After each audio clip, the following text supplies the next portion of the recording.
I am Mentor Arian Gutierrez, full-time public school teacher. Part-time ko po na ginagawa si I Am Worldwide. And nakilala ko si I Am Worldwide dahil sa aking tita, dahil meron po akong PCOS at yung po tinatawag natin polycystic ovarian syndrome. So, gusto na po namin magka-baby ulit. Kaya, pinatry sa akin ng tita ko yung barley. And then, that time, ginamit ko siya December last year.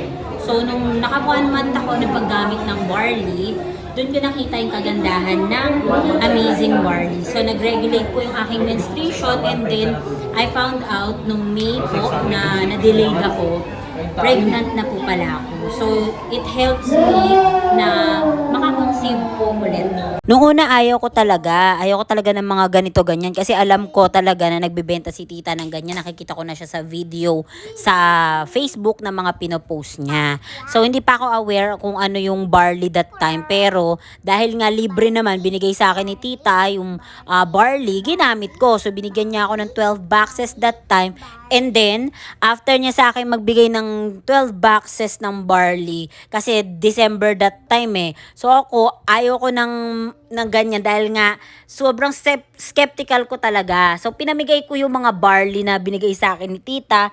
Isa-isa yon pinamigay ko. So 3 lang yung tinira ko para sa akin.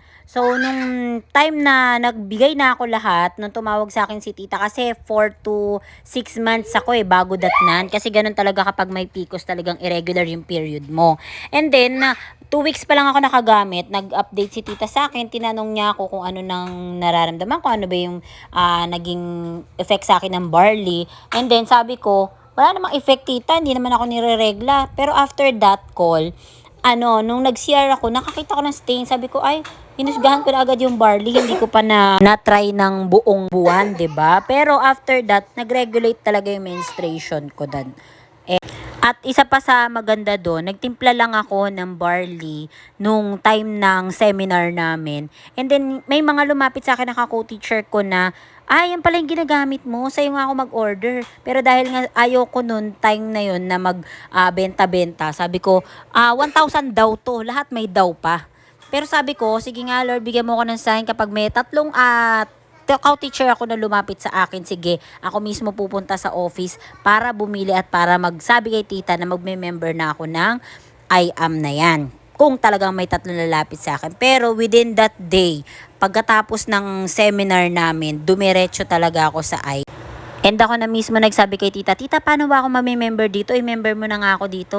Kasi habang iniintay ko yung order ko, pumunta rin ako sa training room. Parang nag-usisa lang ba ako ano bang meron doon that day. So, umupuling lang ako doon, nakapakinig din ako kahit papaano. And then, hindi pa natatapos yung training, nag-chat sa akin yung binigyan ko nung December na ninang ng anak ko. Sabi niya, mami, member mo nga ako dyan, paano ba ako bibili dyan?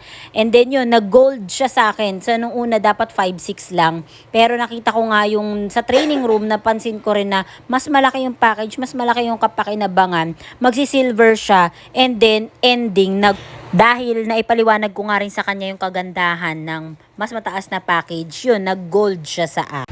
And simula noon, may nagtiwala sa akin, may nagpa-member sa akin, maraming bumibili sa akin ng pa-isa-isa, pa-tatlo-tatlo. Doon ko din na-realize na malaki nga pala talaga yung maitutulong sa akin in wealth, hindi lang sa health. Kasi may extra ako na negosyo o may extra ako nakita aside from sahod na nakukuha ko sa aking pagiging teacher. Mula din noon, umaattend ako ng mga training, kahit hindi ako sinasabihan na tita, pumupunta ako sa office after ko ng school. Pero every Friday lang kasi yun yung pinakamaluwag ko na time. And gold ako nag-start noon, so January yon. And then February, nag-upgrade po ako into platinum. At by March po, nag-upgrade po ako into jade. And then naglaylo rin po ako nung time ng April kasi sobrang dami rin namin ginagawa. Pero nung time ng May na mas marami pang ginagawa at mas marami pa nangyari sa buhay ko that time, dun pa ako nag-Sapar Elite Executive.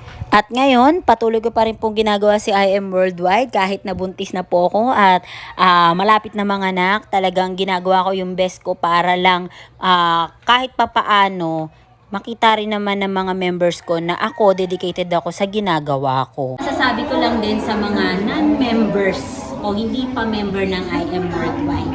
So kung naghahanap kayo ng negosyo na sa tingin nyo ay papatok dahil ang ating mga products po ay consumable at in demand po sa ating market. So hindi na po natin kailangan mag-very pushy dahil nandiyan po ang ating mga BODs na napaka-generous para ibigay lahat ng pangangailangan natin. Hindi na tayo nagbabayad ng mga endorser, hindi na tayo nagbabayad ng para may pa-billboard.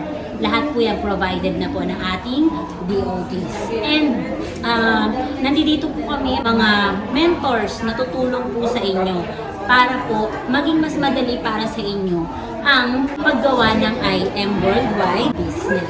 And sa mga members ng IM Worldwide, keep going at hatawin nyo lang dahil hindi mo naman makukuha ang isang bagay kung hindi mo kukunin.